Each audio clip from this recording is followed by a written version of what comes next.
Hello again, everyone, and welcome back to Reddit Aliens. I'm John, and as always, thank you so much for being here.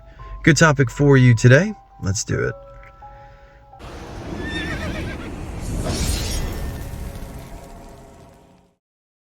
Who or what was the cause of the greatest terror in your life, and how did it happen? Please remember to like, share, hype, listen, and ask for shoutouts, and subscribe.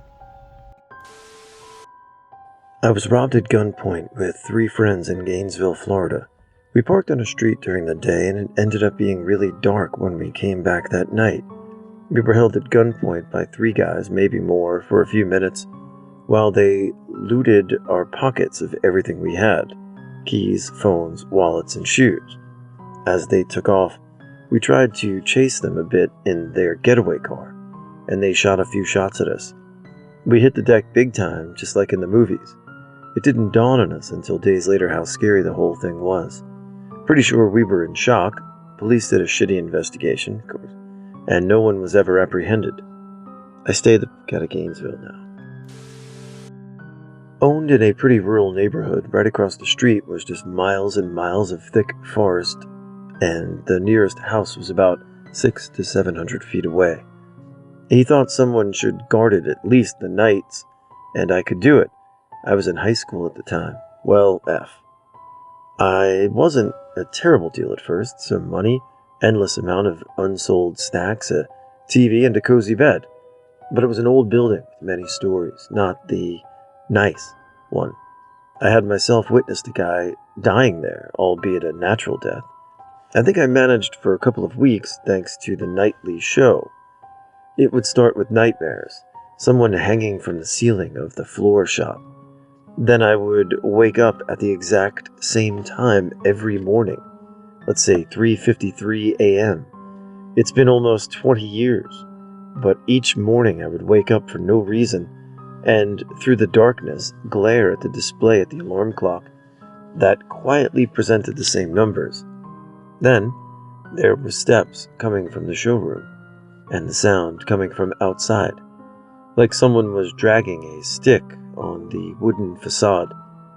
When I managed to find the courage to go outside with a flashlight, nothing there but virgin snow a foot deep. After hightailing it out of there for the last 2 or 3 nights, it only got worse. I told my father that the locals can have it. I'm not going to spend another night in that place. He sold it, and the new owner demolished it, but as far as I know, the plot still sits empty. I had labyrinths when I was 13. It's an inner ear infection that can cause permanent damage. I kept forgetting where and who I was. Doctors suggested it could be a brain tumor, and I got booked for scans. I spent 2 weeks in bed waiting for those scans, and I was terrified that this was the end. I was going to die. The whole time I was also having nausea. The room would spin, and I would forget everything over and over. My parents looked at me with another doctor just before my scans, and she checked out my ears, totally picked up on the infection and sorted me out. Scarred me for life, though. I suffice and suffer from hypochondria now, because it was pretty traumatic. I also still have random lapses in my memory, which drops off for about 2 seconds before it all comes back. I also get vertigo, even when I'm sitting still. The car broke down in the middle of a Russian steppe.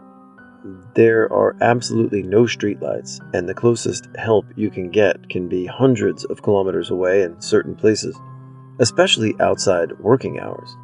You're basically effed.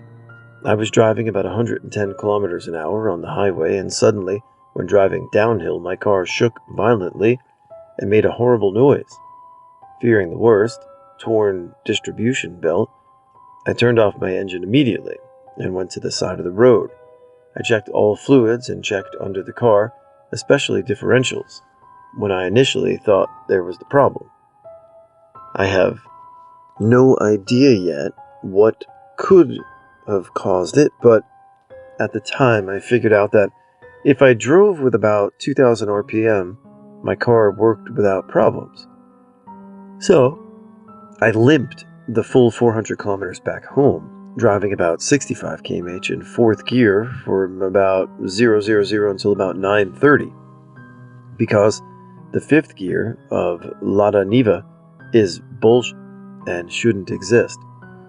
It was the most intense drive of my life, worrying every moment that my car would stop completely and wondering how far it would go. It was scary how we imagined the start of a horror film. For anybody wondering, I haven't yet found out what the fuck happened. Maybe some oil pump seals which need replacing, because a few days after that trip the low oil pressure indicator went on. Don't know, lol. Avtavaz, a new mystery sound, rumble every day. I was going through a nasty divorce, and my husband was physically abusive.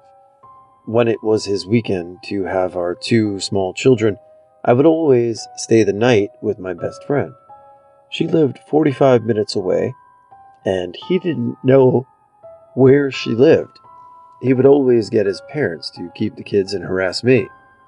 One day, I drove home from my friend's house and just had a bad feeling in my gut that he was going to message with me that day. I drove my car around the entire house to make sure he wasn't hiding his truck in the backyard. His truck wasn't there. I had changed all of the locks to the house when he moved out, so I wasn't too worried. I unlocked the front door and went into the master bathroom and started brushing my teeth. I heard the floor creak in the hallway and looked out of the door just in time to see my ex in nothing but his underwear running toward me. He grabbed me, threw me on the bed, and ripped my clothes off. I was fighting, but nothing was helping. I finally calmed him down and eventually got him to leave. As soon as he left, I ran to the shower to grab my things to take to my mom's. No way I was going to take a shower there now. And I saw a huge note taped to the shower wall that said, "Where were you last night, you dirty whore?" He was truly crazy, and I never thought I'd make it out alive, but here I am. In the mid-2000s, the submarine I was stationed on was going on sea trials prior to being accepted by the Navy and being commissioned. We were adept cruising along, doing tests and stuff to make sure everything works. All of a sudden, we lose a turbine generator. Normally, this is not a big deal.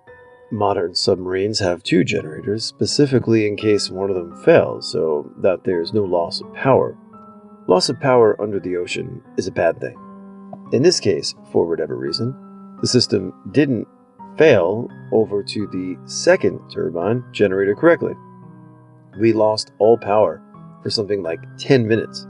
10 minutes sailing through the depths of the ocean, unable to tell if we were going to hit the bottom or an undersea mountain or what.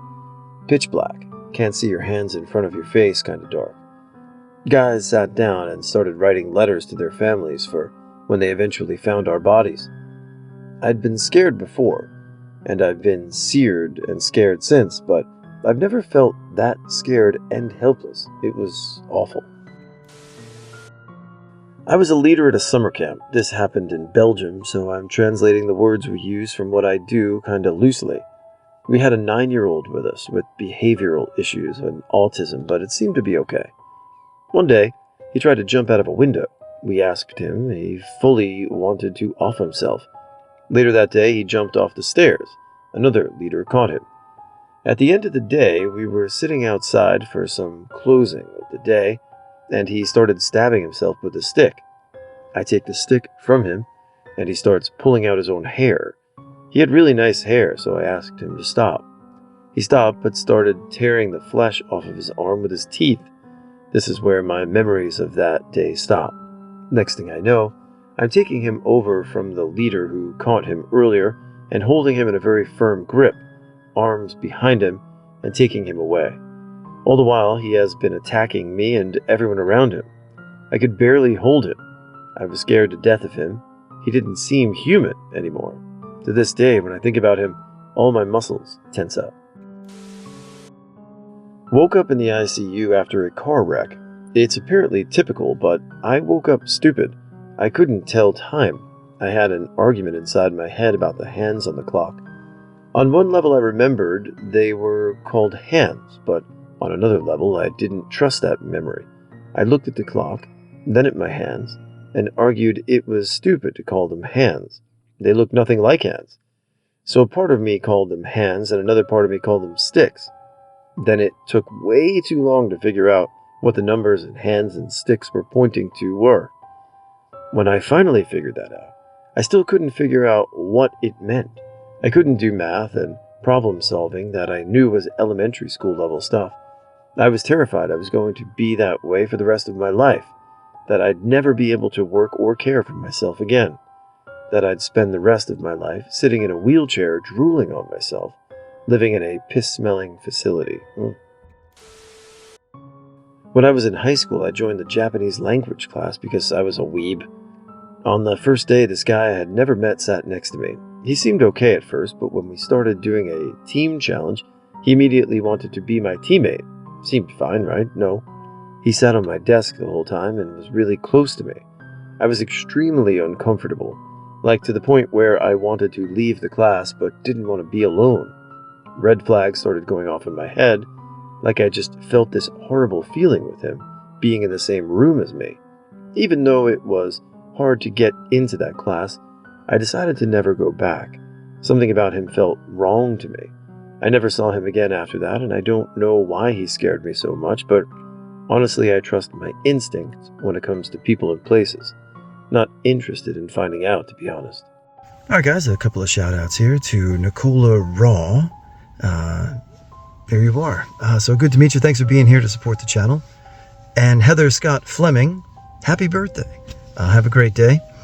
These stories, are disturbing in their own right, so I appreciate you guys, listening. I have friends locally that I say, I narrate for this station, and they listen, and they're like, people fall asleep to it, and they're like, they listen to the subject matter, like, huh? But, I'm glad you guys are here. Some of my friends, the local people listen now too. Anyway, sorry, this was a rant. Have a great day. Huge wooden roller coaster at Knott's Berry Farm. I wasn't intending to get on it, but the lines were so long, my mom and I got in the wrong line. We waited so long in the line, we figured, what the hell, let's go on it. Bad idea. I was a very skinny kid. The safety bar did not come down snugly on my lap, nor did the seatbelt. Every time the roller coaster dropped, I started sliding up out of my seat.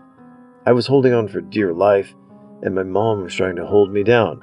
When we got off the ride, I was shaking like a leaf, and they had the gall to try and sell us pictures. We were at the beach and a storm was coming in, but looked to be turning directions. We had a lot of gear with us, and we started packing it up on our wagon. We put our shoes on and got our chairs away from us. Mind you, our gear totaled about 250 pounds. We had a pork roast on the grill and a creek to cross, as well as a half-a-mile walk home. The weather's really weird down at the lake, so we thought we might get wet, but it would blow over. Wrong. All of a sudden it shifted, and a wall of water was barreling toward us at 20 miles an hour. My fiancé basically said, shit, and grabbed our beach umbrella and shoved it underneath the wagon, and we crowded under it. Cue the lightning. Lots of lightning. Really close. So close you could taste the ozone. Followed immediately by thunder cracks. I'm screaming, just waiting to be struck repeatedly by lightning with nowhere to go. My girlfriend pulls her phone out and puts the weather radar on. Big red circle right where we're standing. Luckily, she also had Valium in her purse, which she proceeded to hand to me because I was frantic. 20 minutes later it passed, and we were able to get to better cover and make a break for it to the house. I've never been so scared in my life, and now, if it looks like rain, I'm out of there fast. Went scuba diving with my parents in the Caribbean once. The instructor had told us that we could be diving down to 50 meters and swimming around some interesting areas. Little did I effing know, there was a sheer cliff bit past our diving route. I don't know how deep. I turned around when the dive instructor jingled a little noisemaker to get my attention so he could take a picture. At this point I was sort of unintentionally swimming backwards as I tried to maintain a stable position for the pic. I must have been moving backwards at a faster rate than what I perceived, because when I positioned myself horizontally to swim forward toward the dive instructor, I was over the drop. and the murky, seemingly endless blue beneath me at that moment still haunts me to this day. My gut sank in, and my breathing was even more difficult on top of having to use the oxygen regulator. I hate the deep ocean. When my son was 11, he had a bad reaction to an SSRI. He was blacking out while walking, just walking. He'd wake up a mile from the home and not know how he got there. He had violent outbursts. It took 3 cops sitting on him to get him under control.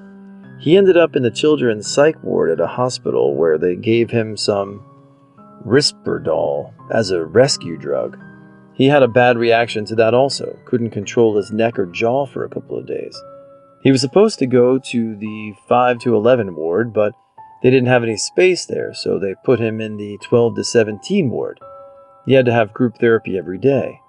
He would get in a group of teens talking about their major problems. This one cuts herself, that one is sleeping with a different guy every night, this other one has been on drugs since age 9, etc. It would get to be his turn, and he would just talk about how awesome his parents were and how he wants to go home. One day we were visiting. There was another kid there, about 11 or 12, who was on half a dozen different medications. He was hearing voices. His mother was in the process of relinquishing him to the state because Medicaid was refusing to pay anymore. It was either that or they would send him home and that state would take her other kids for their safety. Once the state had custody, she wouldn't have visitation rights anymore. That day was the last time she would see her son until he was 18. It was the worst 2 weeks of my life. I wasn't sure I'd be able to get him out until about day 10. Once we finally got him out, we got in the car in the parking lot. He said, "Dad, you always said that there were bad places in the world, and that if I misbehaved, I could end up there. I didn't think a place like that place could ever exist, and I don't ever want to be back. I'm never going to misbehave again." Happened recently. I live in a nice quiet neighborhood that rarely ever experiences any sort of crime, but Tuesday morning I was getting ready to head out to work when I found out 2 expensive Nike shoes on my doorstep that I did not own. Usually this means that my house was staked and targeted for burglary, and it wouldn't have been the first time my house was burglarized like this. I freaked out and called 911. They came and checked the shoes. What they told me didn't calm my fears, but added confusion. I didn't notice an additional hat and sunglasses sitting behind the flower pots where I found the shoes, but inside the shoes themselves was $1,000 worth of crystal meth. The officer told me that this was likely either a drop-off from a drug deal and they got the wrong house, as my house number is the same as some other house numbers in the area, or someone was high, sat on my porch to pet the kittens and forgot their stuff when they left. Nothing has happened since then, and I'm praying nothing ever will. Back in the 80s, the Cold War was at its height, and I was at school. The UK was full of US cruise missiles and has so many strategic targets, and it's so small that wherever you live, you'd be near one. Where I lived was rural, but bracketed by obvious targets, so we wouldn't die straight away if the mad thing happened. We were also away from usual aircraft flight paths. It was widely recognized that any air raid siren would happen too late to do anything other than be a souvenir and soundtrack to your doom.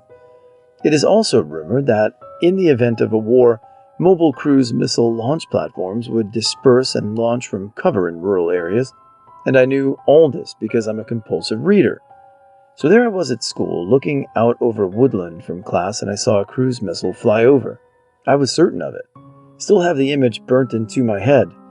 I was utterly sure we were all about to die horribly, so I quietly slunk off to the toilets to throw up and look myself away, petrified, so as not to prematurely scare anyone else or look like a coward. 20 minutes later, there were no sirens, no explosions, so I calmed down, tidied up, and went back to class. It was art. No one had ever noticed I was gone.